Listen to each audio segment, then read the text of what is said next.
saben, tenemos ya varias semanas, varios meses, hablando del libro de los Hechos. Y hemos llegado casi a la mitad, un poquito más de la mitad del libro de los Hechos, capítulo 15, y nos hemos estado entreteniendo ahí para platicar acerca de las doctrinas de la gracia, también conocidas como los 5 puntos de la Reforma. Algunos también le conocen como las 5 enseñanzas calvinistas, pero más allá de que esto se haya desarrollado en las enseñanzas de Calvino o de los reformadores, más allá de eso, hermanos, esto es una enseñanza bíblica y lo hemos estado demostrando durante las semanas anteriores. Y hemos tomado el libro de Hechos capítulo 15 como base porque hay una similitud muy interesante que hemos platicado ya y que la quiero recordar contigo. Hay una similitud muy interesante entre el capítulo 15 del libro de los Hechos y la necesidad que hubo en el siglo XVII de poder poner firmes, de poner de una manera más clara y ordenada el fundamento de la doctrina de la gracia que está en todo el Nuevo Testamento. Y ese símil es que en el capítulo 15 de Hechos hubo un debate entre la iglesia o entre miembros de la iglesia que estaba naciendo en el siglo I. Recuerden, hermanos, que para el capítulo 15 del libro de los Hechos ya la iglesia tenía varios años de haber empezado a diseminar el evangelio de las buenas nuevas de Cristo Jesús.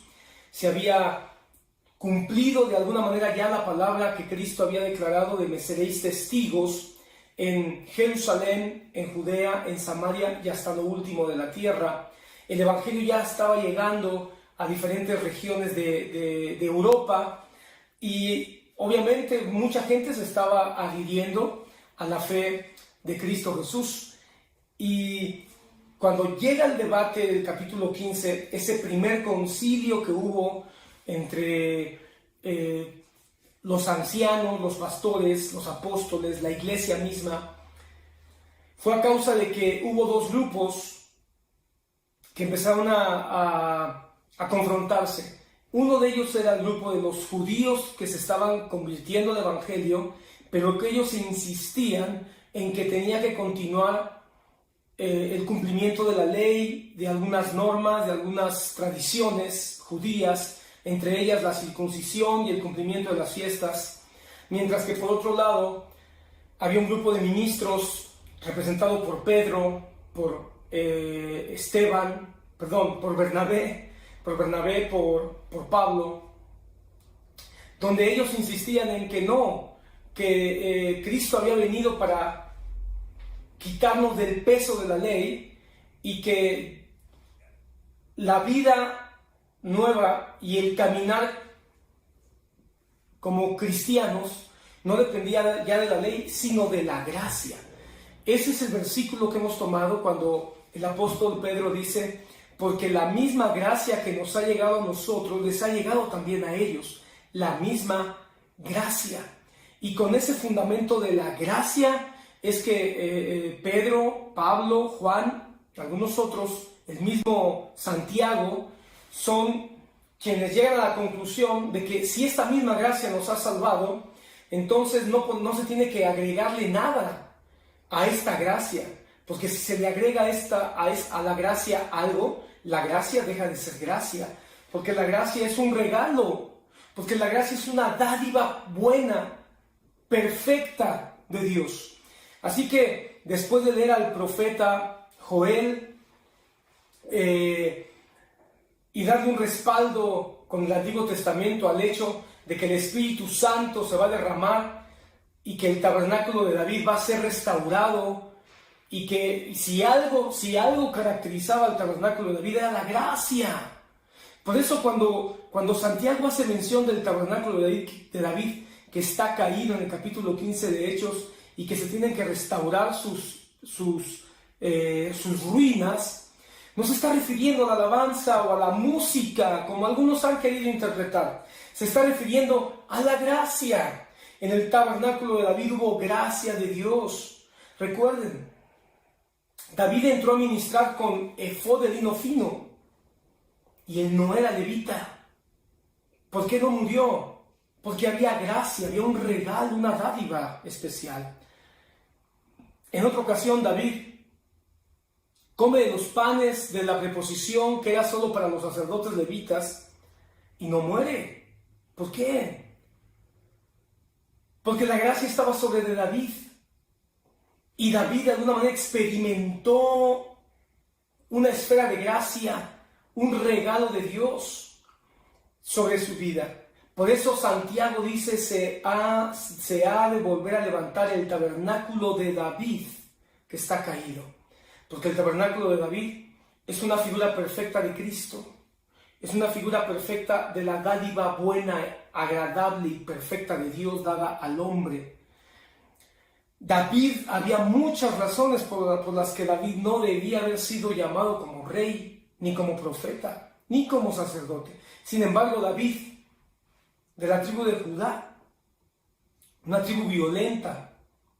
Sin embargo, David, hijo de un adulterio, nacido en pecado, objeto de desprecio de su padre y de sus hermanos. Alguien que en apariencia no tenía ninguna razón para recibir un regalo tan grande. Alguien que ni siquiera practicaba la religión de una manera ortodoxa porque estaba encargado de las ovejas de su padre. Ahora David se convierte en el objeto de la gracia de Dios.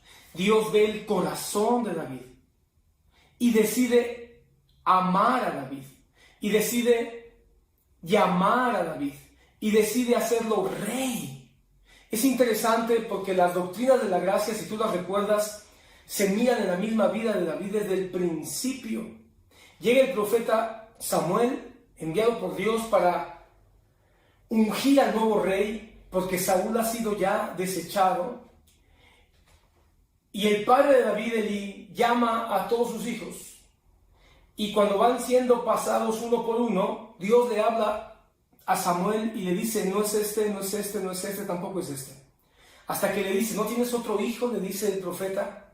No tienes a ningún otro hijo. Y entonces Elí dice, oh, sí, hombre, tengo uno, el más chiquito de todos, pero él ni es fuerte, ni es listo, ni es inteligente. Lo más que sabe hacer es cuidar ovejas. Llámalo, le dijo el profeta. Y cuando David es presentado, Dios le habla al profeta y le dice, úngelo como rey, porque el hombre ve lo externo, la apariencia, la estatura, pero yo veo el corazón. Y Dios decide amar a David, llamar a David y ungirlo como rey, como profeta y como sacerdote, con las tres funciones de Jesús. Jesús es el único que ha recibido tres funciones igual que David. Jesucristo fue y es nuestro profeta, el que trae el mensaje claro y directo, la voz de Dios, porque Él es Dios. Jesucristo es el sumo sacerdote, el que ha sido vestido de lino fino eterno, santo, santo, santísimo, y que se ha presentado delante de nosotros a favor del Padre, interceder para perdón de nuestros pecados. Pero Jesucristo también es el que ha recibido la unción de Rey, Rey de reyes y Señor de señores. Ahora Él es nuestro Rey. Nosotros somos el reino de Dios. Y el Rey de reyes está escondido en nuestras vidas, para que en el día que nosotros esperamos el Rey venga una vez más para reinar sobre toda la humanidad con nosotros, los que hemos sido llamados de antemano para ser parte de su reino. Bueno, habiendo dicho eso, hermanos, solo es para que tú veas cómo las doctrinas de la gracia están en toda la Biblia. La gracia visitó a David y la gracia nos ha visitado a nosotros. En el capítulo 15 hubo un debate donde había un grupo de personas que querían imponer reglas, requisitos, aparte del sacrificio de Cristo. En el siglo XVII pasó algo muy parecido, donde siempre ha habido enemigos del Evangelio, siempre ha habido enemigos de la cruz. Y bueno, la Iglesia Católica Romana fue la gran enemigo y sigue siendo la gran enemiga del evangelio verdadero. La iglesia reformada empieza a confrontar y a combatir todas esas doctrinas. Sin embargo, dentro del seno de la iglesia en el siglo XVII, 2 siglos después de que la reforma diera inicio, hacia el interior de la iglesia evangélica se levantaron también voces que estaban confrontando o que estaban contradiciendo a estas enseñanzas bíblicas. Y una de ellas fue el movimiento arminiano, que, como ya lo explicamos, los discípulos de Arminio desarrollaron 5 enseñanzas centradas en el libre albedrío, centradas en la voluntad del hombre, para que sea la voluntad del hombre la que quede doctrinalmente en el centro de su salvación. Los herederos de la Reforma vieron allí un gran peligro. Así que en una convención o en una reunión que hubo en Holanda en el siglo XVII, llamado el Sínodo de Dort, se reunieron estos discípulos de Arminio con representantes de la herencia reformada y confrontaron sus puntos de vista. Y los herederos de la Reforma tomaron enseñanzas que obviamente están en la Biblia, que fueron enseñadas por Pablo, que fueron muy profundizadas por los padres de la iglesia, tal vez el más destacado, Agustín de Hipona. Tomaron los fundamentos que Martín Lutero tomó para hablar acerca de la salvación, que no puede ser por obras. Obviamente abundaron muchísimas enseñanzas de Juan Calvino y las pusieron en orden.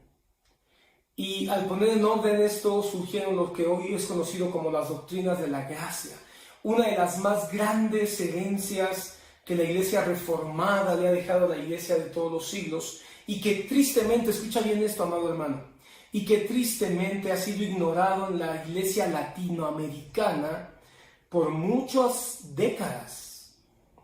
La iglesia latina fue influenciada por un movimiento de gran poder, de gran unción, de muchas señales, que se convertiría en el pentecostalismo.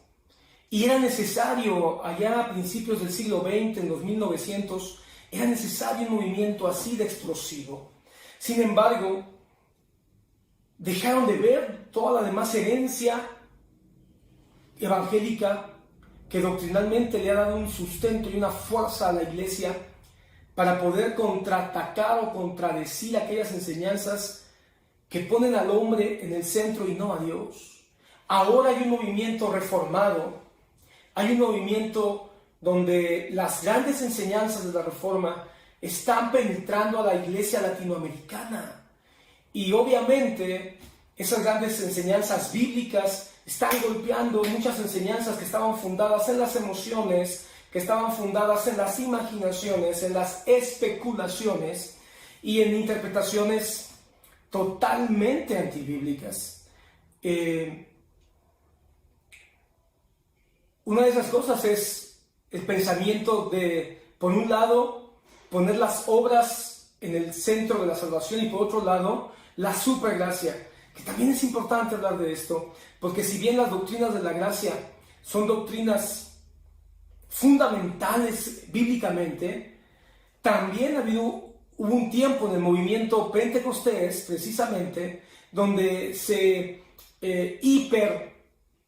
supra enfatizó en la gracia, pero dejando de lado las doctrinas fundamentales de la gracia. Es decir, se miró la gracia como un regalo de Dios, así, llano, y al hablar de la gracia como un regalo de Dios, sin explicar el proceso bíblico de la doctrina de la gracia, se hace de la gracia una bomba muy peligrosa, donde cualquiera dice, bueno, si Dios me salvó y si Dios fue un regalo la vida que Él me ha dado, entonces yo puedo vivir la vida loca y Dios está obligado. No, la doctrina de la gracia tiene un proceso muy claro en la palabra de Dios y que va a provocar un cambio y que va a empujar a la iglesia a un movimiento de santidad. Pero por eso hay que entenderlo, hay que conocerlo. Bueno, habiendo dicho esto, hermano, ya me tomé casi 15 minutos. Capítulo 15 de Hechos entonces empuja un debate que yo quiero traer contigo también, y que al igual que hubo apóstoles y ministros que defendieron que la gracia, yo quisiera leer el texto, que la gracia, para que lo recordáramos con más exactitud, que la gracia es algo que nos ha sido dado a todos aquellos que hemos conocido a Jesús, y que no debemos agregarle nada a la gracia de Dios, porque si le agregamos algo, entonces la obra ya no es de Dios, ya es la obra de Dios más la obra del hombre. Y si algo tiene de participación la obra del hombre en lo que Dios ha hecho, entonces ya no es 100% divina. Dice la palabra del capítulo 15, hablando el apóstol Pedro, dice, versículo 9,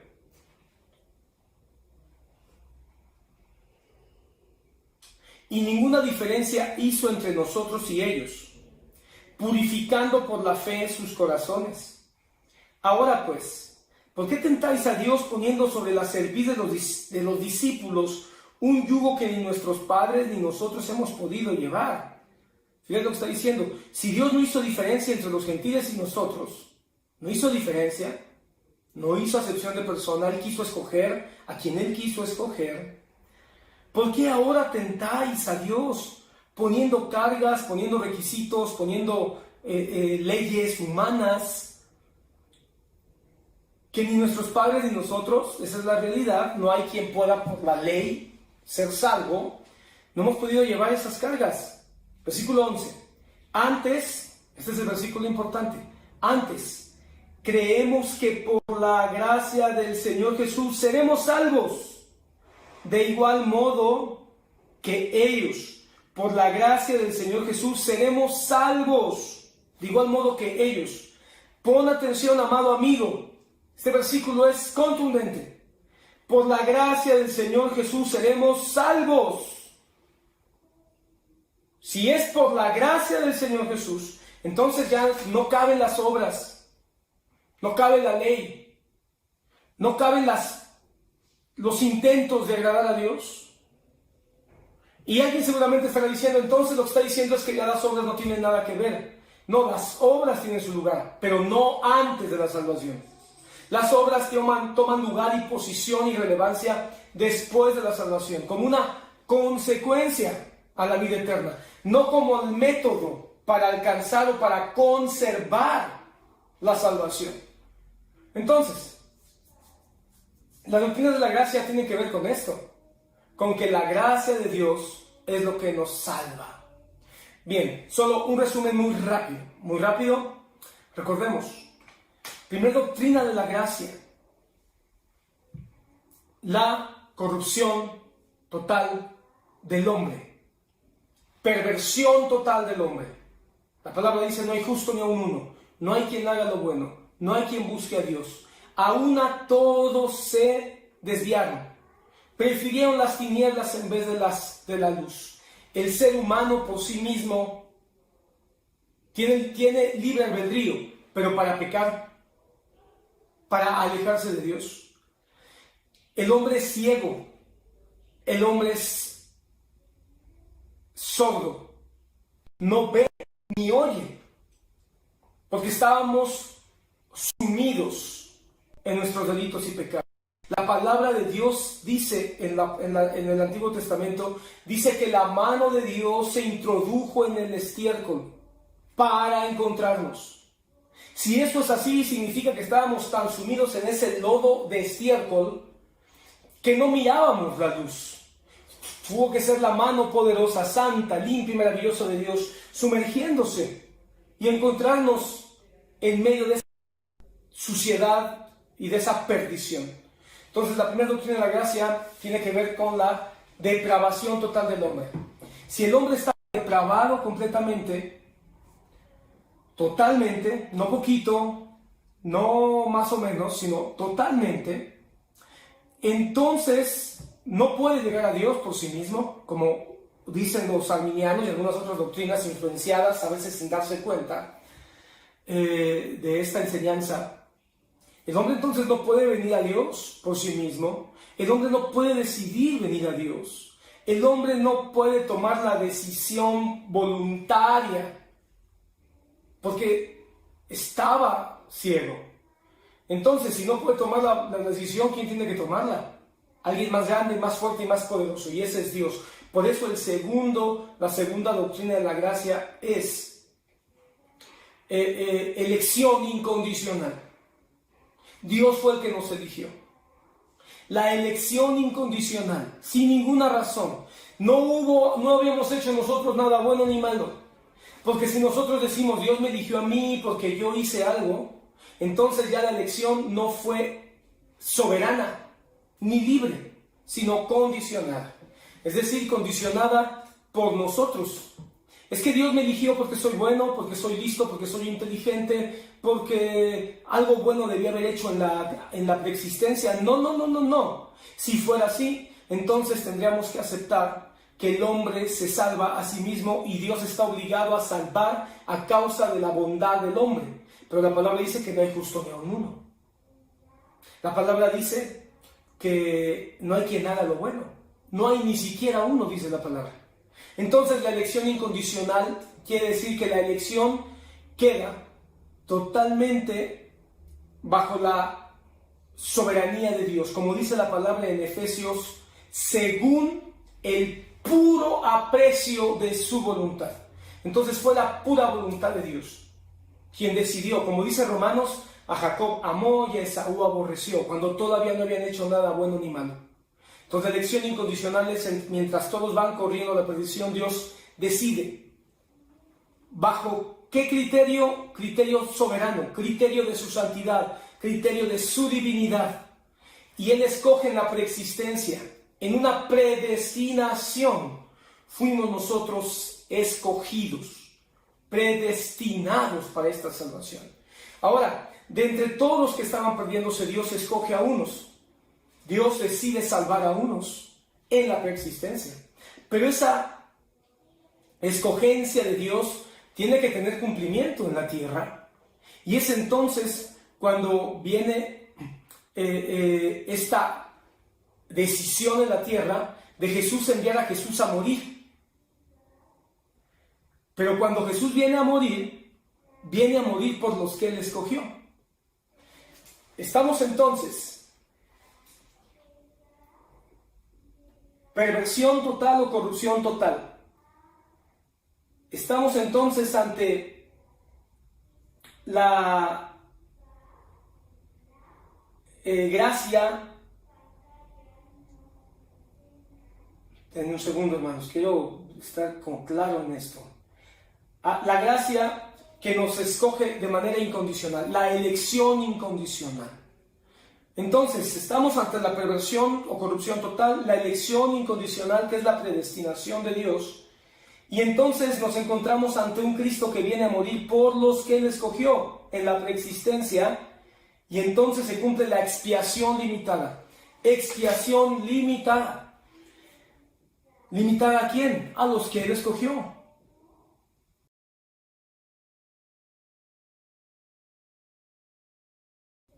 Jesús no vino a morir por toda la humanidad. Si así fuera, toda la humanidad se estuviera salvando, y la realidad es que la mayoría de las personas están negando a Jesús. Entonces, ¿Jesús fracasó en la cruz? No. Jesús no fracasó, porque en la cruz murió por todos los que el Padre le dio en la preexistencia, de los que Él decidió escoger entre todos los pecadores. Va tomando sentido. No es como dicen los arminianos o como dicen algunos otros evangelistas, que la muerte de Jesús fue potencial. Si fue potencial, entonces no fue absoluta. Si fue potencial, entonces no fue total. Si fue potencial, entonces quedó solo como a la deriva. Y el Señor Jesús no vino a morir a la deriva. Por eso no es bíblico decir a las personas, hey, decídete por seguir a Jesús.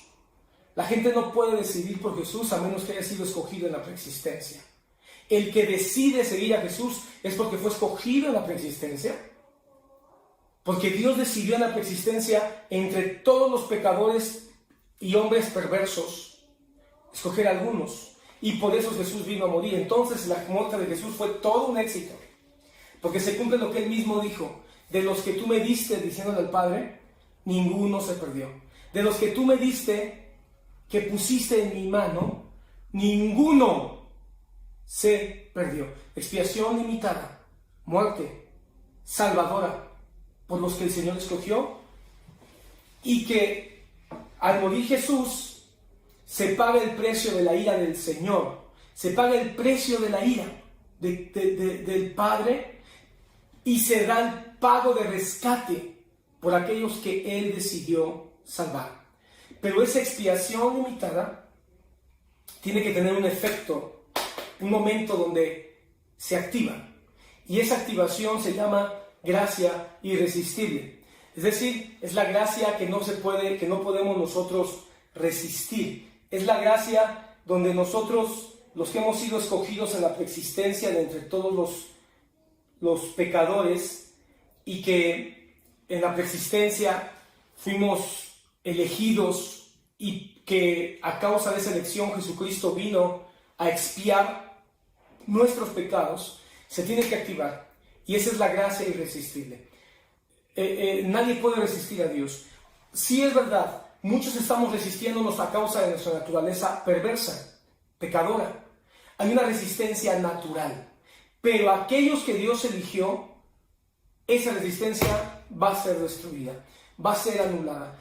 Cada quien, en la forma de los que fuimos elegidos, en la forma y en el tiempo de Dios, va a haber un momento en que esa gracia, esa resistencia, va a caer. Como los muros de Jericó, que por 7 días estuvieron resistiendo el caminar del pueblo de Dios, pero en el 7º día, después de la 7ª vuelta que dieron ese día, al sonido del shofar, los muros de Jericó comenzaron a temblar y cayeron. No se pudieron resistir. De la misma manera, la resistencia del hombre es propia de su naturaleza caída. El hombre resiste a Dios por naturaleza. Es rebelde por naturaleza. El alma se resiste, no quiere nada con Dios por naturaleza. Pero si esa alma, Cristo murió por ella, porque fue escogida en la preexistencia, entonces va a haber un momento en que no se va a poder resistir, y esa alma va a ser tomada por el Espíritu Santo y va a venir delante de Dios y va a confesar a Jesucristo como Señor y Salvador. Esa es la gracia irresistible. Nadie puede resistir al Espíritu Santo. Si alguien dice que el hombre puede resistir al Espíritu Santo, entonces el hombre tiene un poder más grande que Dios. Ahora entrémosle ya la última doctrina de la gracia, que es la perseverancia de los santos. Y este último estudio tiene una lógica tremenda, porque si todos los hombres estábamos perdidos, caídos de manera completa, y entre todos estos Dios escoge a algunos en la preexistencia, en la predestinación, y de entre todos los que Él escoge, Él paga el precio y muere en la cruz del Calvario para perdón de pecados, y entre todos estos que Él murió para darles salvación y vida eterna, se activa su gracia a través de una oración, a través de una confesión y a través de una transformación para que seamos nuevas criaturas en Cristo Jesús. Obvio es que el que hizo todo esto no va a permitir que nada de esto se rompa.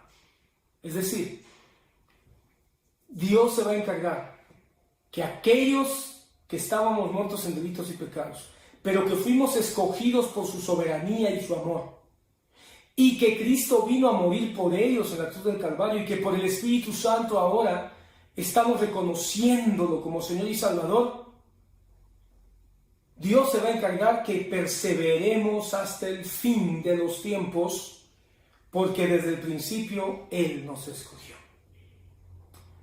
Dice la palabra en Filipenses, si me acompañas al libro de Filipenses, quiero empezar con el libro de Filipenses.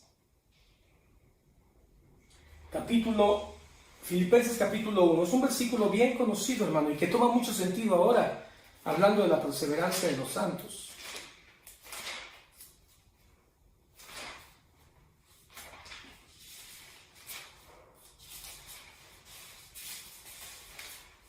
Filipenses capítulo 1, versículo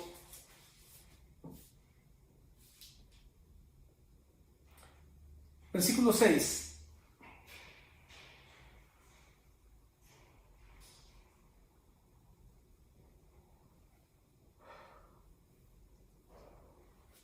Ahí hay mucho que hablar de la gracia, pero vamos a hablar solo del versículo 6. Dice, está hablando el apóstol Pablo, estando persuadido de esto, que el que comenzó en vosotros la buena obra, la perfeccionará hasta el día de Jesucristo. Este texto es precioso, hermano, porque resume de manera magistral todas las doctrinas de la gracia. El que comenzó en vosotros la buena obra. ¿Cuál es la buena obra que Jesús hizo? La buena obra fue que entre todos los perdidos, Él nos escogió a nosotros. Y habiéndonos escogido, pagó el precio de rescate por todos nuestros pecados. Y habiendo muerto por todos nuestros delitos y pecados, Él mismo se encargó de que no pudiéramos resistirnos a esta gracia maravillosa y que su Espíritu Santo nos confrontara para recibirlo y de reconocerlo como Señor y Salvador. Si Él comenzó la buena obra, ¿qué dice? La terminará. Hermano amado, amado amigo,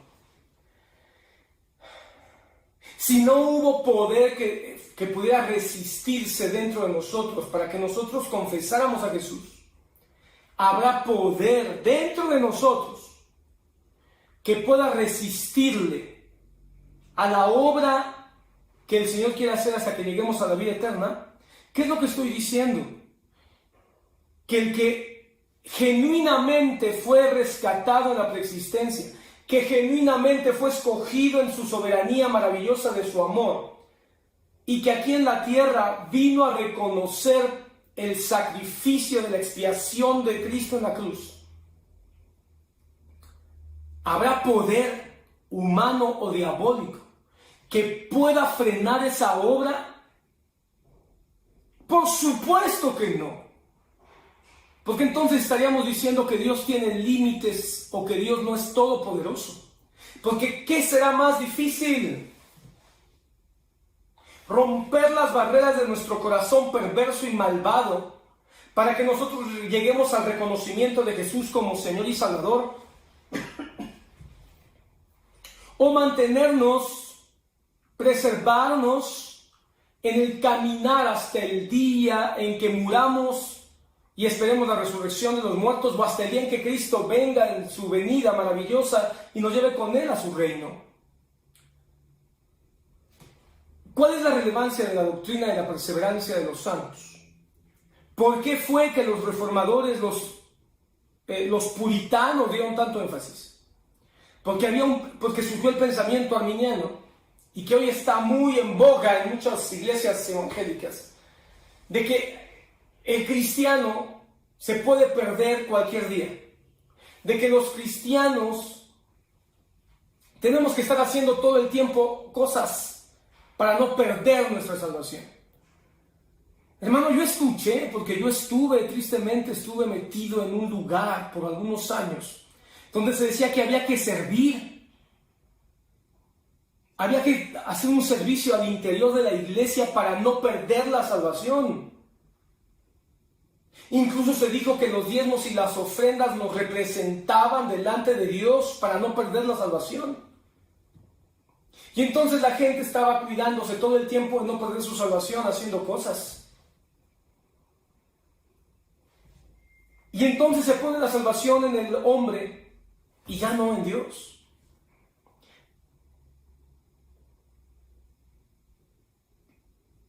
Y el cristiano se pasa toda la vida con un miedo tremendo a perder su salvación.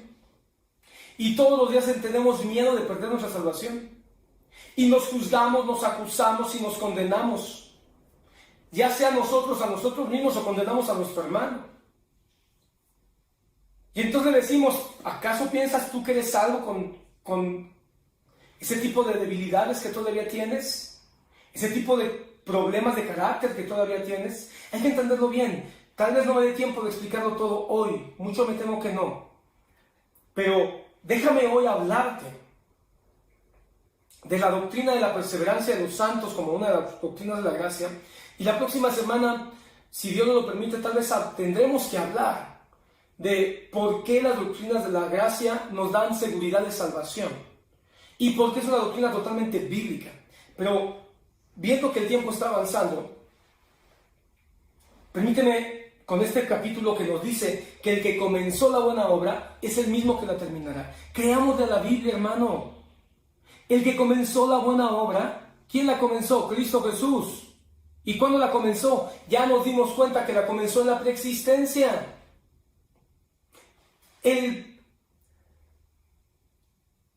trabajo del pacto de la gracia no comenzó cuando Cristo nació en Belén o cuando Cristo murió en Jerusalén. Comenzó en la preexistencia.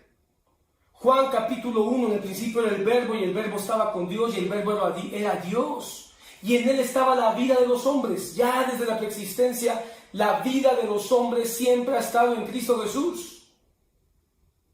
Para nosotros nació el día en que lo confesamos, lo declaramos y decidimos seguirlo. Para nosotros esa promesa comenzó en la cruz del Calvario y en su resurrección. Pero fue un plan, un pacto que Dios decidió hacer desde la preexistencia. Ahí comenzó la buena obra. ¿Qué dice Efesios? Que fuimos bendecidos en Cristo Jesús desde la preexistencia en los lugares celestiales. Efesios capítulo 1.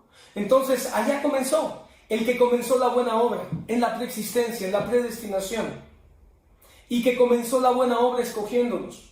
Y que comenzó la buena obra viniendo a cumplir el precio pagado con su sangre preciosa. Y que esa obra continuó haciendo que por su Espíritu Santo se nos activara esa maravillosa memoria ancestral y confesamos a Jesús.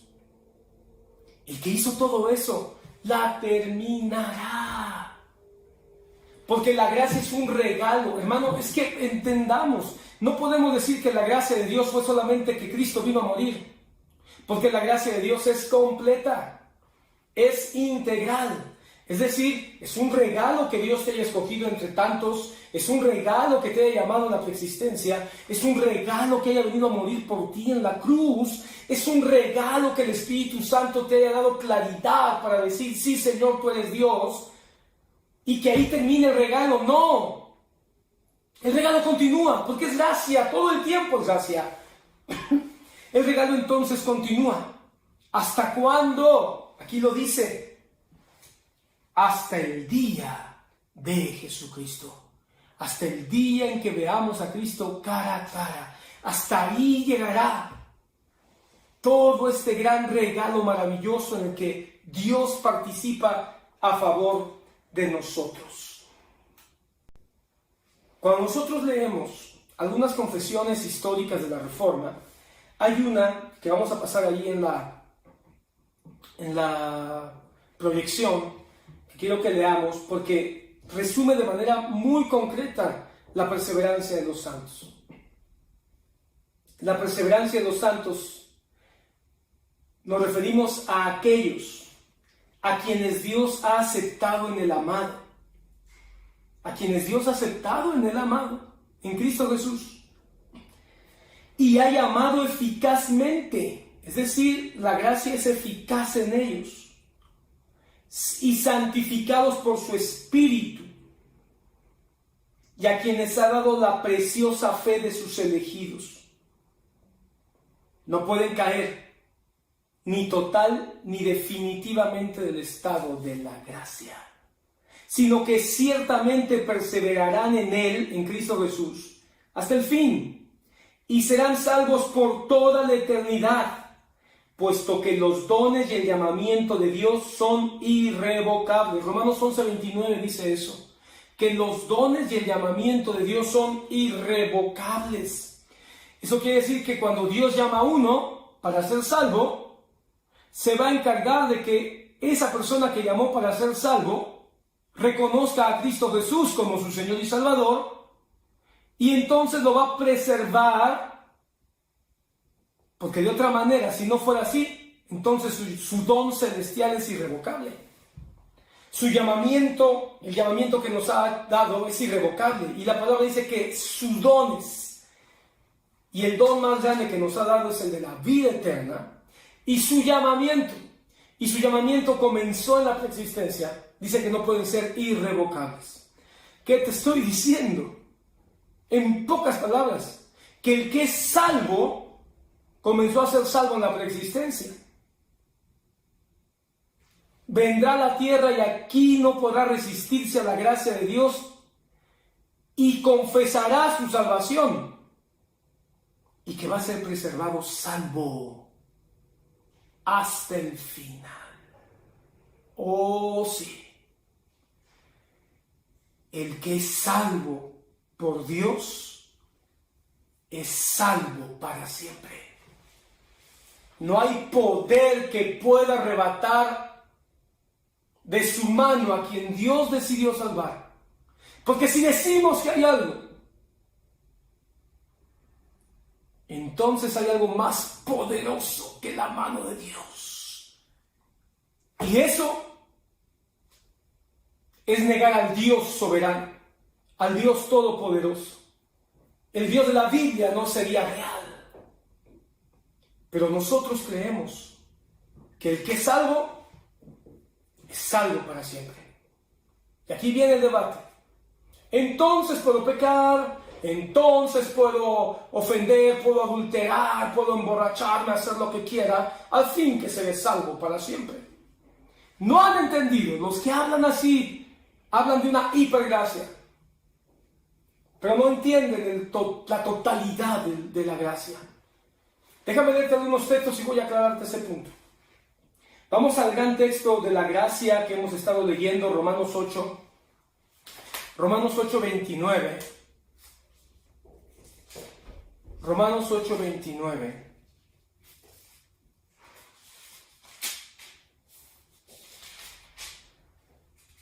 Dice la palabra del Señor: porque a los que antes conoció, desde el 28, ayúdame desde el 28. Y sabemos que a los que aman a Dios, todas las cosas les ayudan a bien. Esto es, a los que, conforme a su propósito, son llamados. Es decir, que no todos son llamados conforme al propósito de Dios. Eso es claro.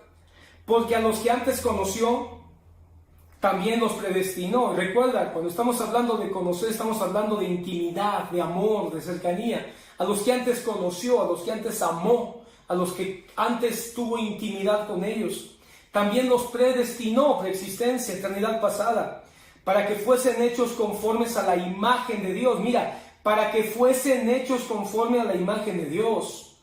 Fuesen hechos, no dice que cada quien se va a hacer, sino que el Espíritu Santo, la palabra de Dios, su gracia misma, nos va a hacer a la semejanza de la imagen de su Hijo, para que Él sea el primogénito entre muchos hermanos. Pon atención, a los que predestinó, a estos llamó. A los que llamó, a estos justificó. Y a los que justificó, a estos glorificó. Ahí están, hermano. La depravación total lo vemos cuando dice que el Señor conoció. Entre todos los de pecadores, el Señor conoció a unos. Los amó, aunque éramos pecadores. Y ahora sí, de estos que amó, nos predestinó. Esta es elección incondicional. A estos también llamó. Eso es gracia irresistible. Nos llamó, no nos podíamos resistir a su llamado. Ya teníamos la codificación del sonido de su voz pastoral. Y a los que llamó, estos también justificó. Esto es expiación limitada. Solo los que predestinó y amó, a estos justificó en la cruz del Calvario. Su sangre fue eficaz para los suyos. Y a los que justificó, por los que murió y dio su sangre, a esos también glorificó. Y eso es en el futuro. Porque esta es una glorificación que ya tenemos como una promesa, pero que se va a cumplir en la resurrección de los muertos o en el arrebatamiento. Y a esos también glorificó. Quiere decir que el Señor Jesús, nuestro Dios amado, está presente en todo el proceso. Por eso las doctrinas de la gracia es un proceso bíblico y lógico, donde en todo el proceso Dios está actuando. No nos deja solos ni un instante. Por eso Jesucristo: no los dejaré huérfanos, les vendré a mí mismo. Por eso la palabra dice: pero cuando el Espíritu Santo venga, Él los guiará. Ahí está la perseverancia de los santos, el Espíritu Santo guiándonos. Él los guiará, Él les enseñará. Ahí está este es el proceso que nos encontramos desde el momento en que nosotros entregamos nuestra vida a Jesús y hasta el momento en que nos encontremos con Él. Ahí está la perseverancia de los santos, y esto es una gracia, porque es el Espíritu Santo el que va a estar actuando en nosotros. 31. ¿Qué pues diremos a esto? ¿Qué pues diremos a esto? A esta gracia revelada, a este proceso tan maravilloso que comienza en la preexistencia y termina en la eternidad futura, en la glorificación del cuerpo. ¿Qué pues diremos? Si Dios por nosotros, ¿quién contra nosotros? Aquí está la perseverancia de los santos. Si Dios con nosotros, ¿quién contra nosotros? Amados hermanos, si Dios con nosotros, ¿quién va a poder golpearnos para que nosotros no lleguemos a la meta? Si Dios está a favor de nosotros como poderoso gigante. Si Dios con nosotros, ¿quién contra nosotros? El que no escatimó a su propio Hijo, sino que lo entregó a sí mismo por todos nosotros. Mira cómo dice: por todos nosotros. No está hablando por todos los habitantes de la tierra. Por todos nosotros, por todos los escogidos, por todos los llamados, por todos los justificados, por todos los predestinados. ¿Cómo no nos dará también con Él todas las cosas? Es decir, si Él ya hizo lo más difícil, ¿cómo no nos va a dar los medios de gracia para poder pelear la batalla mientras Él viene otra vez por nosotros? ¿Cómo no nos dará en Él todas las cosas? Es decir, ¿cómo no nos dará la fe, no nos dará la esperanza, no nos dará la sabiduría, no nos dará la paciencia, el dominio propio? ¿Cómo no nos lo va a dar en Él? Si ya nos dio su escogencia, ya nos dio su predestinación, ya nos dio su justificación, ya nos dio su llamado, ¿cómo no nos va a dar en Él todo lo demás? ¿Quién acusará a los escogidos de Dios? ¿Hay acusadores? Claro que hay acusadores. Claro. Está Satanás, está el mundo, está la carne, nuestra propia conciencia, todo el tiempo acusándonos, diciéndonos: no mereces la vida, no mereces la salvación, no mereces ser hijo de Dios, volviste a decir una palabra mala, volviste a cometer una falta. Todo el tiempo hay elementos, seres que nos están acusando, personas, familiares que nos están acusando, todo el tiempo. Pero Dios es el que justifica. Sí, te van a acusar, pero Dios es el que te justifica por su palabra y por su sangre. Por eso las doctrinas de la gracia es tan importante tenerlas claras. Porque cada vez que venga el acusador a decirnos, decimos: sí, pero el Señor ya me justificó. Cada vez que venga el acusador, nuestra conciencia, un amigo, un conocido, un hermano de la fe que nos diga: tú no eres cristiano, pero nosotros tenemos testimonio en nuestro corazón, decirle: sí, pero Él murió por mí. Dios es el que justifica. Y esa justificación viene a nuestro corazón, hermano. ¿Quién es el que condena? Hay quien condena, claro, el diablo, la carne, la muerte, la propia conciencia, nuestra propia alma. Todo el tiempo nos están condenando. Pero Cristo es el que murió. Nadie murió por ti, solo Jesús. Más aún, el que resucitó, el que además está a la diestra de Dios, es el que intercede por nosotros.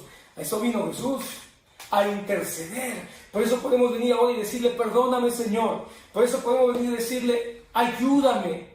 Por eso podemos venir y decirle: Señor, ten misericordia de mí. Porque Él está sentado a la diestra del Padre a favor de nosotros. ¿Quién nos separará del amor de Cristo? ¿Tribulación? ¿Angustia, persecución, o hambre, o desnudez, o peligro, o espada? Esta es una pregunta retórica. Por supuesto que la respuesta la sabemos. ¿Quién nos separará del amor de Dios que comenzó en la preexistencia? Absolutamente nada. En todo este caminar de la perseverancia de los santos, vamos a pasar tribulación, amado amigo. En este proceso de la perseverancia de los santos, desde el momento en que entregamos nuestra vida a Jesús hasta el día del encuentro con Él en las nubes, vamos a pasar tribulación. Vamos a pasar por tiempos de angustia, por tiempos de persecución, por tiempos de hambre, de desnudez, de peligro y de espada. Todo esto lo vamos a vivir. El Señor no está diciendo que vamos a ser exentos de esto. El evangelio de la gracia no es el evangelio de la felicidad humana. No es el evangelio del acepta a Jesús y siéntate a rascarte la panza. No. Es un evangelio de prueba. Por eso se llama perseverancia. La palabra dice, el que persevere hasta el fin será salvo. Pero esa es una perseverancia donde Dios nos va a ir acompañando. Por eso la palabra dice, ¿quién podrá separarte del amor de Dios? Va a haber intentos de apartarte del amor de Dios. Va a haber batallas, va a haber desiertos para apartarte del amor de Dios. Pero como está escrito, por causa de ti somos muertos todo el tiempo. Somos contados como ovejas de matadero. Va a haber lucha, va a haber enfermedad. Nos vamos a enfrentar al COVID. Nos vamos a enfrentar a tribulaciones financieras. Nos vamos a enfrentar a herejías en medio de las iglesias. Pero antes en todas estas cosas somos más que vencedores. Mira la declaración. Somos más que vencedores. No dice seremos. Somos, ya somos. ¿Por qué? Porque el Espíritu Santo está en nosotros y Cristo Jesús lo ha prometido. Somos nuevas criaturas. Ya lo somos. Aunque todavía pasemos angustia, tribulación, enfermedad, etc. Somos más que vencedores. ¿Por qué? ¿Por nuestra fuerza? ¿Por nuestra fe? ¿Por nuestra capacidad? No. Por Cristo Jesús, el gran vencedor que nos escogió en la preexistencia, que murió en la cruz del Calvario, que nos envió a su Espíritu Santo para poder conocerlo y reconocerlo. Él sí es más que vencedor. Y si tenemos a Jesús, que desde la preexistencia ha hecho toda esta obra, entonces ahora, aunque haya espada, aunque haya angustia, aunque haya crisis, aunque haya batalla, ya somos más que vencedores. Decláralo, amigo. Tú ya eres más que vencedor si tienes a Cristo Jesús, si has reconocido a Cristo Jesús, si sigues a Cristo Jesús. En todo esto somos más que vencedores por medio de aquel que nos amó. ¿Cuánto nos amó Dios? ¿Cuánto nos amó Cristo? ¿Cuánto te imaginas que entre todos los perversos pecadores de la humanidad nos escogió a nosotros en la preexistencia? Envió a su Hijo para calmar la ira del Padre y darnos salvación y vida eterna, y provocó que pudiéramos no resistirnos, sino venir al conocimiento y reconocimiento de su señorío. ¡Cuánto amor! Y si Él nos amó, en ese mismo amor, ahora en este tiempo, mientras llegue el día del encuentro con Jesús, ya somos más que vencedores. Por lo cual estoy seguro, mira lo que dice Pablo, estoy seguro. No lo deja a la especulación, no lo deja así como a un Cristo potencial, como dicen los arminianos, que la salvación es potencial. No, Pablo dice, estoy seguro, esto ya es total, es absoluto, es completo. Estoy seguro de que ni la muerte, ni la vida, ni ángeles, ni principados, ni potestades, ni lo presente, ni lo porvenir, ni lo alto, ni lo profundo, ni ninguna otra cosa creada nos podrá separar del amor de Dios, que es en Cristo Jesús, Señor nuestro. Lo que está diciendo, no hay poder en la tierra, porque comienza hablando de cosas muy propias de la tierra, tribulación, angustia, persecución, hambre, desnudez, peligro y espada, versículo 35. Pero después ya habla de poderes espirituales. Ni la muerte, ni la vida, ni ángeles, ni principados, ni lo presente, ni lo porvenir, ni ninguna otra cosa creada nos podrá separar del amor de Dios. Hermano, creer esto es creer en la perseverancia de los santos. Es creer que no hay poder en la tierra, ni hay poder en los cielos, ni hay poder en el presente, ni hay poder en el futuro que nos pueda separar del amor de Dios. Podemos estar en paz, podemos estar seguros, podemos estar confiados en que el que comenzó la buena obra la va a terminar.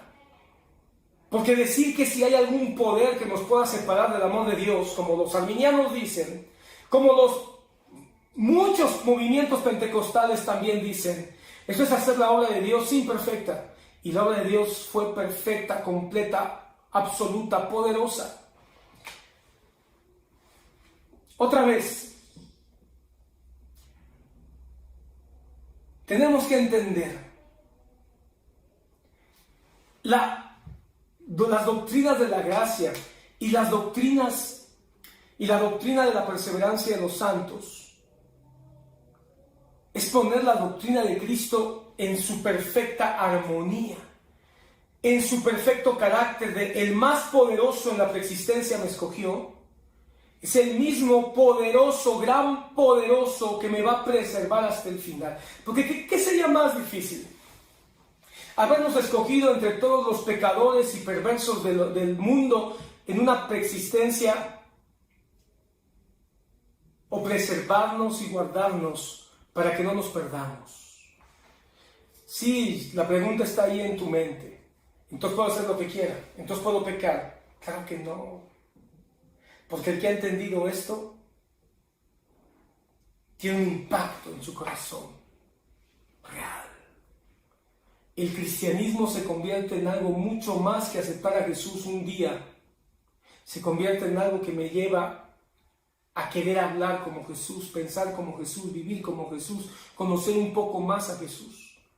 Aunque tengamos angustia, aunque tengamos espada, aunque tengamos tropiezo, aunque tengamos pecado.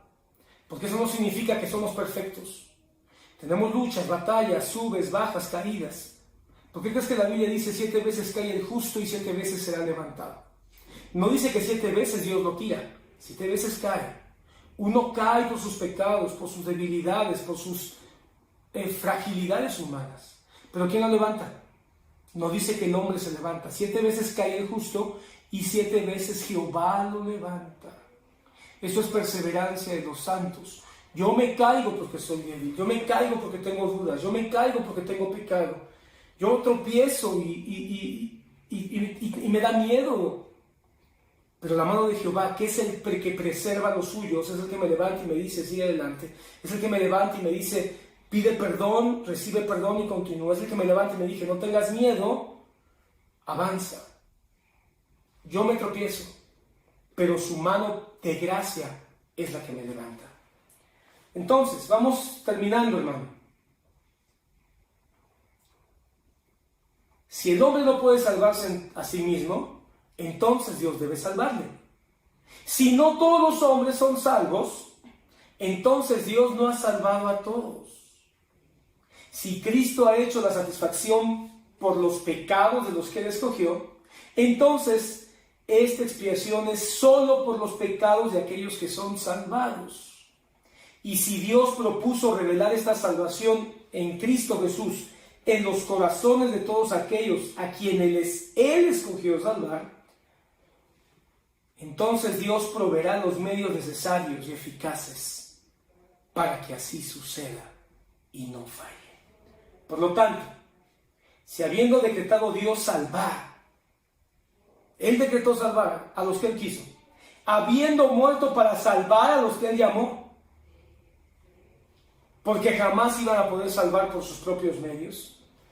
Si Él hizo eso, entonces Él preservará a aquellos que ha salvado para llevarlos hasta la vida eterna, y así en todo el proceso la gloria sea para su nombre. Porque si alguien dice, no es que yo tengo que ser bueno, yo tengo que cuidar mi salvación, entonces la gloria no es de Cristo, es tu gloria, porque eres tan bueno que te puedes limpiar. Oh, sí, Cristo murió por mí, pero yo soy el que me cuido para que no pierda mi salvación. Ya lo entendí. O Cristo fue el que te salvó, o tú eres el que está salvándote todos los días con tus buenas obras. Pero si entendemos que en todo el proceso ha sido Cristo, entonces se garantiza que toda la gloria sea para Él. Entonces, miramos algunos versículos en los 10 minutos que me quedan que reafirman esta verdad de la preservación de los santos. Juan capítulo 6, 39. Juan capítulo 6, 39.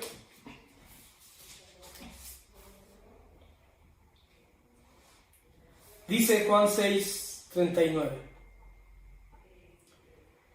Y esta es la voluntad del Padre, el que me envió, que de todo lo que me diere no pierda yo nada, sino que lo resucite en el día postrero. ¿Cuál es la resurrección del día postrero? La resurrección en Cristo Jesús. Recuerda, no es el tema, pero hay una resurrección para todos los cristianos, y después, al final del milenio, hay una resurrección para todos los seres vivos, para todos los seres humanos. Pero obviamente está hablando de la resurrección en el día postrero, la resurrección de los suyos. ¿Por qué? Porque está diciendo, de los que el Padre me dio, no quiere que pierdan nada. Si alguien dice que en el momento en que nos hacemos cristianos y vamos hacia la vida eterna, nos perdemos, entonces la muerte de Jesús no fue perfecta. Y la promesa de Jesús o la declaración de Jesús aquí no es verdadera. Pero si Jesús es Dios y yo sé que Él es Dios y Él dijo, de los que el Padre me dio, no quiere que ninguno se pierda, es porque ninguno se va a perder. Dice más ahí mismo en Juan capítulo 10, 28, un poquito más adelante. Juan capítulo 10, versículo 28 dice, desde el 27, mis ovejas oyen mi voz y yo las conozco y me siguen. Esa es gracia irresistible. Y yo les doy vida eterna y no perecerán jamás, y nadie las arrebatará de mi mano. Mi Padre que me las dio es mayor que todos, y nadie las puede arrebatar de la mano de mi Padre. Yo y el Padre uno somos. Entonces nadie puede arrebatar de la mano de Dios lo que es suyo. El que está en la mano de Dios se va a poder tropezar, va a poder ponerse triste, enojado, a lo mejor se va a tropezar, pero nadie puede lograr, ni la muerte, ni la vida, ni Satanás, ni el pecado, ni lo presente, ni lo porvenir, te podrá arrebatar de la mano del Señor. Otro texto más, Romanos 5:10. Romanos 5:10. Dice, porque si siendo enemigos fuimos reconciliados con Dios por la muerte de su Hijo, mucho más, estando ya reconciliados, seremos salvos por su vida. Si siendo enemigos Él decidió escogernos y hacernos suyos, ahora que ya somos suyos, ¿habrá algo que nos pueda perder? No, Él se va a encargar de que lleguemos hasta el final. Ahí mismo en Romanos 8:1, Romanos 8:1 dice, qué hermoso texto, hermano. Ahora pues, ninguna condenación hay para los que están en Cristo Jesús, los que no andan conforme a la carne, sino conforme al Espíritu. Y de esto pudiéramos hablar, pero no hay tiempo ahora. Pero aquellos que hemos sido redimidos por Jesús, vamos a ser llevados por el Espíritu Santo. El Espíritu Santo nos va a hablar. Y el Espíritu Santo es el que nos va a llevar a esa búsqueda de santidad. No es como los de la supergracia o los detractores de la gracia dicen, entonces ahora vamos a pecar y hacer lo que se nos pegue la gana, así que no pasa nada. No, porque la palabra dice que el que ha sido justificado en Cristo Jesús ya no está bajo condenación, pero ahora va a ser movido por el Espíritu.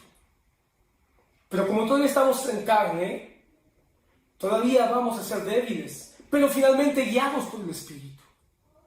Y es ahí donde va a venir esa transformación de vida, de una manera natural, sin que nos sintamos obligados, presionados o tengamos que darnos golpes para poder ser mejor que ayer. No va a ser una obra propia de nosotros, sino va a ser la obra del Espíritu Santo en nosotros. Un texto más. Segunda de Pedro capítulo 1. Segunda de Pedro capítulo 1, versículo 10.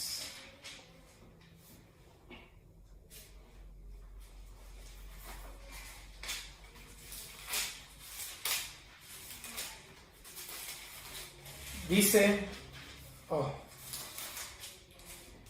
por lo cual, hermanos, tanto más procurad hacer firme vuestra vocación y elección, porque haciendo estas cosas no caeréis jamás. No está hablando de caer en la salvación, está hablando de caer en un tropiezo, en un estado que no es agradable para un hijo de Dios. Sin embargo, dice, háganse firmes en vuestra vocación y elección. Fuimos elegidos en la preexistencia y fuimos elegidos para tener una vocación. ¿Cuál es la vocación de los cristianos? Dice Efesios que fuimos creados para la gloria de su gracia. Entonces fuimos creados para la gloria de Dios. Esa es nuestra vocación. ¿Y cuántas veces hemos fallado en esto? Viene Pedro y dice, háganse firmes en vuestra vocación y en la elección. No porque puedan perder su salvación, sino para que no caminen de una manera caída. Y vuestra vocación y vuestra elección sea el resultado natural de la obra de Dios. El que está perseverando, cuando el Espíritu Santo nos está haciendo perseverar, nos haremos más fuertes en nuestra vocación y nos haremos más fuertes en la evidencia de que hemos sido elegidos por Dios desde la preexistencia. Primera a los Corintios capítulo 10. Primera a los Corintios capítulo 10.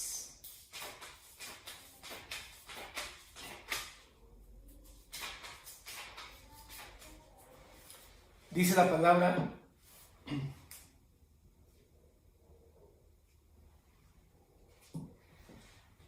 capítulo 10, 13. No os ha sobrevenido ninguna tentación que no sea humana. Los cristianos somos tentados.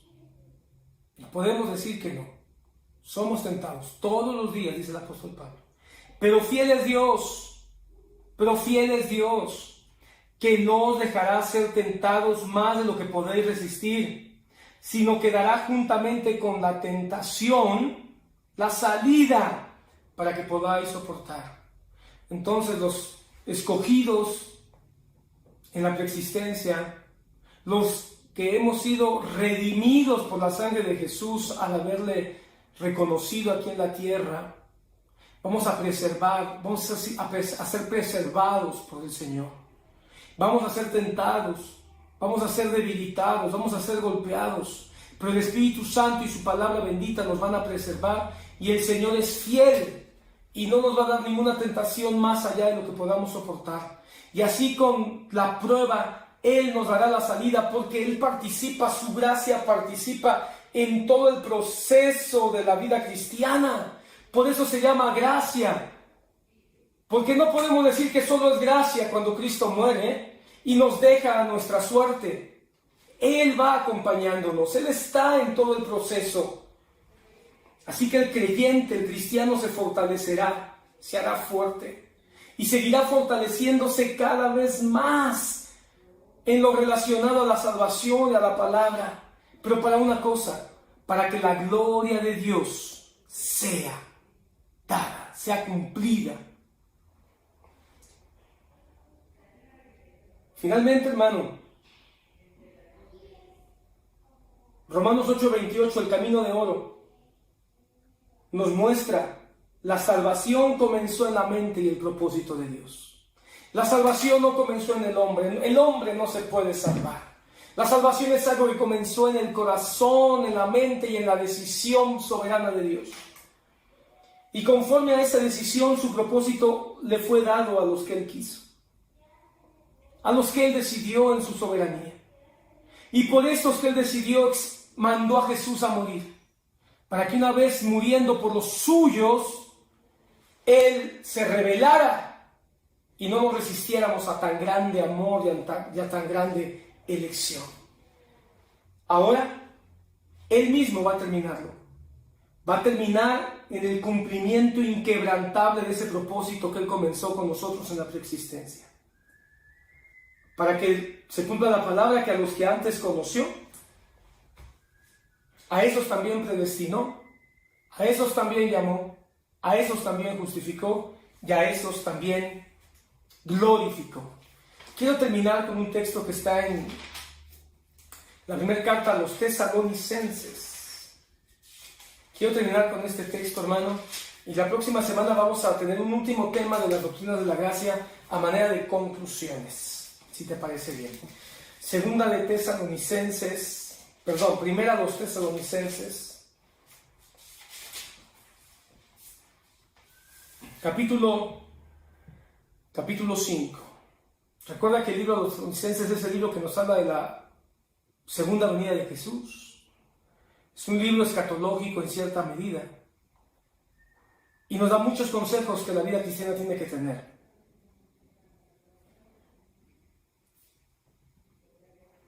Y que la vida cristiana tiene que desarrollar, pero ya lo entendemos, no por nuestra propia fuerza, sino por la gracia de Cristo en nosotros.